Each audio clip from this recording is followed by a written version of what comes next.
Cinta adalah pertautan kasih di antara dua insan. Antara Adam dan Hawa menjalin cinta dengan penuh kasih sayang sehingga ajal menjemput. Berikut adalah 13 kisah cinta yang paling terkenal dalam sejarah dunia. Pertama, Laila dan Majnun. Kais diceritakan kepada kita telah jatuh cinta pada Laila, seorang gadis yang digambarkan kejelitaannya. Ada yang mengatakan bahwa Laila adalah sepupu kepada Kais, manakala ada yang mengatakan bahwa Kais dan Laila, cinta mereka adalah cinta pandang pertama. Rasa cinta Kais pada Laila telah membuatkan lelaki itu menulis banyak puisi hanya untuk menggambarkan rasa cintanya pada Laila.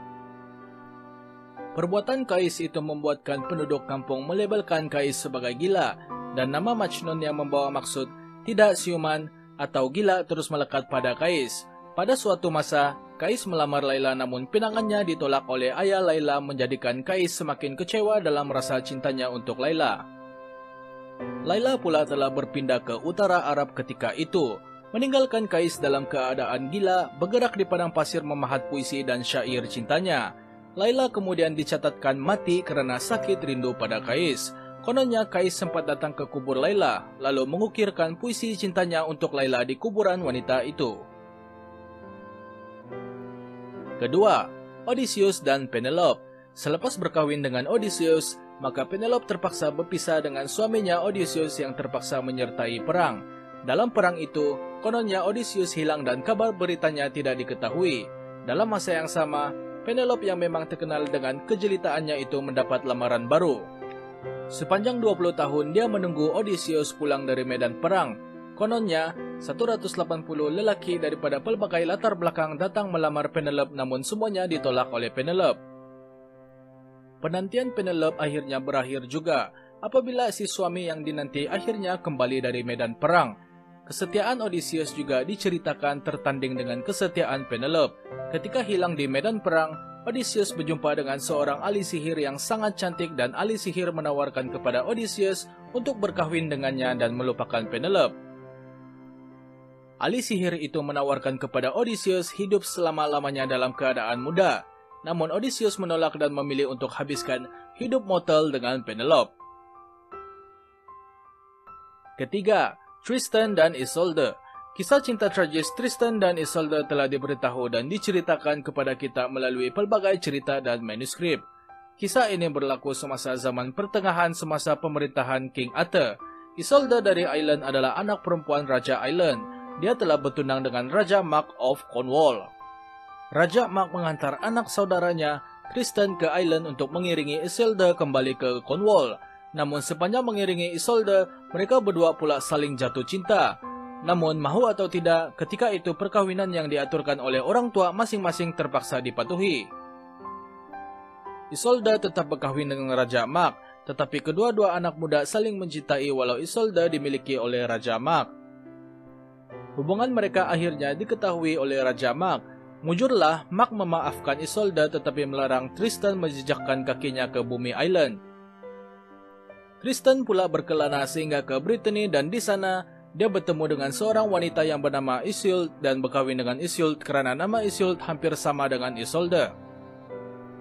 Namun, meski selepas berkahwin, Tristan tidak pernah menyentuh langsung Isolde karena berasa bersalah pada Isolde. Sampailah suatu masa, karena terlalu larut merindui Isolde, akhirnya Tristan jatuh sakit. Lalu Tristan menghantar pesanan meminta si Isolde datang untuk menemuinya karena si wanita itu satu-satunya rawatan untuk sakitnya. Kata Tristan lagi, kalau si Isolde sudi menemuinya, nanti biarlah layar kapal itu berwarna putih dan hitam. Ketika itu, Isolde telah menipu Tristan bahwa layar kapal itu berwarna hitam, membuatkan Tristan mati dalam rasa rindunya. Isolde yang dalam perjalanan pula terus jatuh sakit lalu mati mendengarkan berita bahwa Tristan telah mati. Keempat, Orpheus dan Eurydice. Kisah cinta Orpheus dan Eurydice adalah kisah cinta yang menarik untuk dibicarakan dalam sejarah mitologi Greek. Orpheus memang mencintai seorang gadis yang sangat jelita bernama Eurydice yang turut digilai oleh dewa-dewa Greek ketika itu.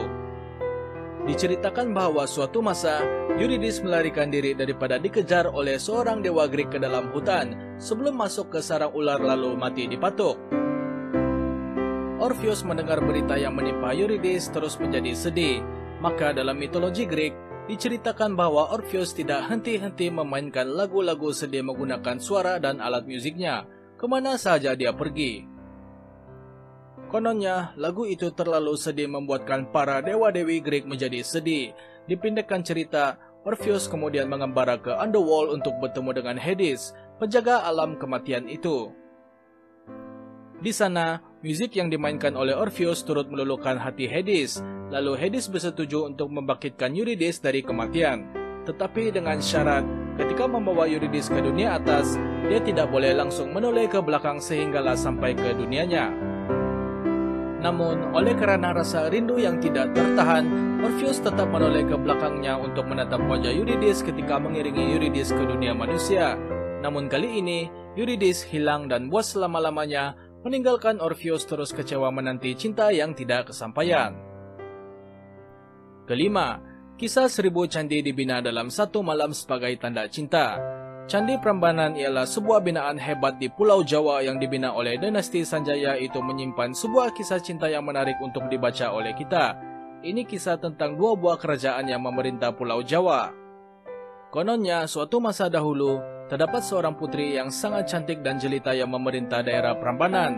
Putri itu bernama Roro Jongrang. Lalu suatu hari, datang seorang putra dari sebuah lagi kerajaan yang memerintah Pulau Jawa yang mahu melamar si putri menjadi suri hatinya. Namun, sang putri tidak mencintai si putra itu, tetapi menolak lamarannya nanti akan terlihat kurang ajar. Maka si putri memberi syarat kepada si putra untuk membina 1000 candi pada satu malam sebagai tanda cinta si putra itu.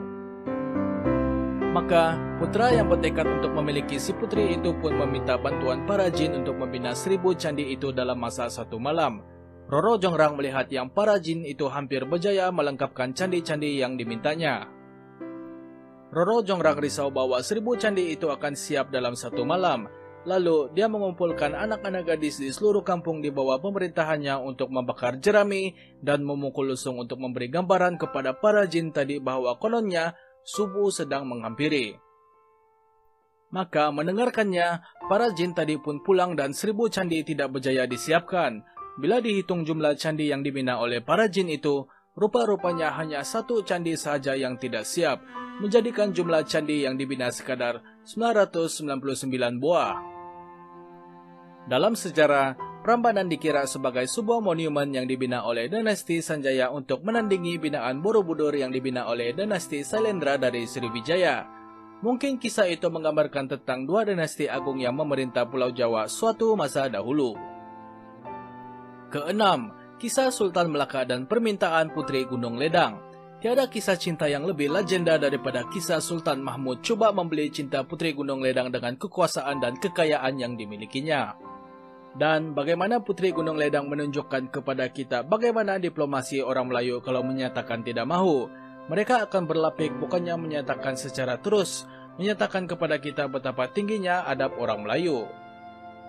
Lalu dinyatakan dalam legenda kepada kita bahwa permintaan Putri Gunung Ledang kepada Sultan Mahmud Shah adalah tidak termasuk de logik akal. Maka, pinta Putri Gunung Ledang kepada Sultan Mahmud Shah adalah seperti berikut. 1 jambatan emas dari Gunung Ledang ke Melaka, 1 jambatan perak dari Melaka ke Gunung Ledang, 7 dulang hati nyamuk, 7 dulang hati hama, 7 tempayan air mata anak dara, 7 tempayan air pinang muda, 1 mangkuk darah Sultan Ahmad Shah Melaka, yaitu anak Sultan Mahmud Shah dan yang masih kanak-kanak lagi. Diceritakan bahwa Sultan Mahmud menyanggupi semua syarat yang ditawarkan oleh Putri Gunung Ledang, kecuali permintaan terakhir dari Putri Gunung Ledang yaitu semangkuk darah anak lelakinya. Ketujuh, Taman Tergantung Babylon, tanda cinta kepada Emitis. Ketika Raja Nebukadnezar kedua daripada Babylon dinikahkan dengan seorang putri jelita bernama Emitis daripada kerajaan Medes, sang putri itu berasa sedih kerana terpaksa menjejakkan kaki ke Babylon dan Mesopotamia yang merupakan tanah berbatu dan gersang, berbanding dengan Medes yang kaya dengan panorama alam yang menghijau. Maka, untuk mengobati kesedihan istrinya, Nebukadnezar kedua pun membina sebuah taman yang kemudian akan dikenang dunia sebagai salah satu daripada 7 keajaiban dunia zaman purba. Ke-8, Taj Mahal, Binaan indah Shah Jahan untuk Mumtaznya. Bila bercakap tentang kisah cinta dalam sejarah, maka ramai tidak akan terlepas pandang pada Taj Mahal yang dibina untuk Mumtaz. Taj Mahal yang pada hari ini dibicara keindahannya adalah dibina oleh seorang raja untuk mengikati dan meletakkan makam istrinya yang mati ketika melahirkan anak ke-14. Diperkatakan bahwa sebuah lagi Taj Mahal yang berlawanan dengan Taj Mahal yang berdiri hari ini akan dibina, tetapi dalam batu marmer berwarna hitam. Namun Shah Jahan digulingkan oleh anaknya dan dia diletakkan di dalam sebuah penjara yang bertentangan dengan Taj Mahal. Maka diceritakan bahwa Shah Jahan menghabiskan sisa hidupnya menatap Taj Mahal yang merupakan monumen tanda kisah cinta untuk si istri. Kesembilan, Surat Cinta Eloise dan Ebelet. Surat cinta antara Eloise dan Ebelet masih lagi dikenang sebagai sebuah kisah cinta yang menarik yang pernah wujud dalam sejarah. Ini kisah seorang biarawan dan biarawati. Ebelet adalah seorang ahli falsafah yang terkenal yang disuruh oleh seorang lelaki untuk mengajarkan anak saudaranya Eloise tentang pelbagai perkara. Siapa tahu detik Ebelet menjadi tutor kepada Eloise itu menimbulkan rasa cinta antara mereka berdua. Apabila menyadari bahwa mereka saling jatuh cinta, lalu Eloise pun mengandungkan anak Ebelet. Menyadari bahwa Eloise tidak selamat dalam keadaan dirinya yang mengandung itu, maka mereka berdua melarikan diri lalu berkahwin secara rahasia. Namun, perkawinan mereka itu diketahui oleh bapa saudara Eloise lalu mereka dipisahkan dengan cara paksa. Eloise telah dihantar menjadi biarawati manakala Ebelet dimandulkan. Lalu selepas itu, Ebelet menghabiskan sisa hidupnya sebagai seorang biarawan. Namun, mereka berdua tidak pernah berhenti untuk saling mencintai antara satu sama lain, sehingga akan saling mengutuskan surat antara satu sama lain sehingga akhir hayat masing-masing. Surat-surat Eloise dan Ebelet masih dikaji isinya sehingga ke hari ini. Ke-10, Paris, Helen, dan Perang Trojan. Siapa tahu bahwa perang legenda dalam sejarah dunia yang sering dibicarakan yaitu Trojan Wars adalah berpunca daripada kisah cinta antara Paris dan Helen. Helen dibicarakan dalam sejarah Greek sebagai wanita paling jelita pada waktu itu. Helen pula dijodohkan dengan seorang raja Sparta yang bernama Menelaus. Lalu, diceritakan bahwa pada suatu malam, Paris yang telah jatuh cinta pada Helen menculik Helen dan membawanya kembali ke kota Troy. Mendengarkan bahwa istrinya diculik oleh Paris, maka Menelaus menggerakkan askar paling besar dalam sejarah Greek pada waktu itu, lalu menggempur Troy dan membakar habis seluruh kota Troy menjadi abu. Ke-11, Cleopatra dan Antony. Antony ialah seorang jenderal perang untuk Rom ketika itu jatuh cinta kepada seorang pemerintah Mesir yaitu Cleopatra ke-7. Lalu Antony telah meninggalkan istrinya yang merupakan adik kepada Maharaja pertama Rom, yaitu Octavius. Mendengarkan kabar bahwa Antony telah jatuh cinta kepada Cleopatra dan memaling ketaatan daripada Rom, maka Octavius telah menggerakkan lebih kurang 250 kapal perang bersama dengan 16.000 askar pejalan kaki serta 3.000 orang tentera pemanah.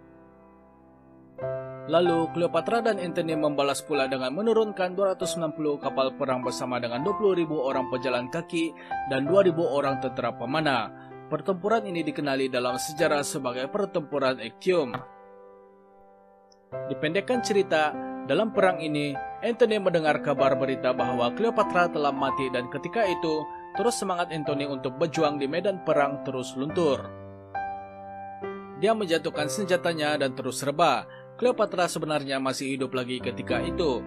Namun mendengarkan cerita kematian Antony di medan perang, lalu dia pula mengambil nyawanya sendiri dengan meminum bisa ular. Ke-12, Anakali dan Salim. India memang tidak pernah loke dengan kisah cintanya tersendiri. Kali ini sekali lagi Empayar Mughal menjadi saksi kepada kisah cinta yang tidak kurang hebatnya. Kisah bagaimana Salim, putra kerajaan Mughal ketika itu jatuh cinta dengan Anakali, seorang gadis jelita yang tarafnya hanyalah seorang hamba. Anakali atau nama lainnya Nadira pun mempunyai rasa yang sama pada putra raja itu. Mereka dicatatkan saling bertemu dalam diam. Sampailah suatu masa Salim menyatakan pada ayahnya Akbar akan keinginannya untuk berkahwin dengan Nadira. Namun ayahnya jadi murka mendengarkannya karena taraf mereka berdua adalah berbeza. Salim ialah anak raja, manakala Nadira pula ialah seorang hamba perempuan. Manakan seorang raja dan hamba akan bersatu. Tidak puas hati dengan bantahan si ayah, serta tindakan ayahnya memenjarakan anak kali, maka Salim pun menggerakkan askarnya sendiri dan mengisytiharkan perang ke atas ayahnya sendiri. Namun si putra kalah dalam perang dan dia ditangkap oleh ayahnya dan diumumkan akan dijatuhkan hukuman mati. Ernakali yang mendengarnya tidak sanggup melihat belahan jiwanya mati di depan mata, maka Ernakali memilih untuk menyatakan di depan Akbar bahwa dia tidak lagi mencintai Salim demi menyelamatkan Salim. Namun sayang sekali, Ernakali pula dijatuhkan hukuman mati ditanam hidup-hidup di dalam dinding di depan mata Salim sendiri oleh ayahnya. 13. Kisah cinta sang Rama-Rama. Tamadun China juga tidak kurang dengan kisah cintanya. Kali ini ianya berlaku ketika zaman dinasti Jin Timur. Kisah Zhu Yingtai, seorang gadis jelita yang menyamar sebagai seorang lelaki hanya karena kecintaannya pada ilmu. Gadis itu telah bertemu dengan seorang lelaki bernama Liang Shanbo dalam perjalanannya ke pusat pemerintahan dinasti Jin untuk belajar ilmu di sebuah akademi. Dan ketika itu, Zhu telah jatuh cinta dengan lelaki tadi. Mereka menjadi sahabat baik, namun Liang tidak pernah tahu bahwa sebenarnya Zhu ialah seorang wanita. Sampailah suatu masa di mana ketika mereka baru menghabiskan pelajaran, maka Zhu akan kembali ke kampung halaman. Liang yang baik hati pun menemani Zhu dalam perjalanan pulang sejauh 18 batu. Zhu pula coba menyampaikan kepada Liang secara tidak langsung bahwa dia ialah seorang perempuan, namun Liang tidak dapat membaca message itu. Namun sebulan selepas itu, Liang sendiri datang melawat Zhu di rumahnya dan dia sendiri mengetahui bahwa Zhu rupa-rupanya seorang perempuan. Liang kemudian mengaku bahwa dia secara diam telah jatuh cinta kepada Zhu, namun keliru dengan perasaannya ketika itu karena menyangka bahwa Zhu ialah seorang lelaki. Mereka kemudian berjanji untuk hidup semati. Tetapi Liang pulang ke rumahnya mendapati perkawinannya telah ditetapkan dengan seorang anak bangsawan. Mahu atau tidak, dia terpaksa akur pada permintaan keluarganya. Dipendekkan cerita, walau telah berkahwin tetapi Liang tidak pernah lupa akan belahan jiwanya Zhu. Dia kemudian jatuh sakit dan mati karena sakit rindunya. Zhu yang mendengar kisah kematian Liang terus melawat kubur Liang. Legenda mencatatkan kepada kita bahwa di kubur itu, Zhu berdoa kepada Tuhan agar dibukakan makam itu. Keajaiban berlaku dan pintu makam Liang terbuka dan Zhu terus terjun ke dalam makam tersebut. Dicatatkan selepas peristiwa itu, Zhu dan Liang telah bertukar menjadi rama-rama dan tidak pernah terpisah selepas itu.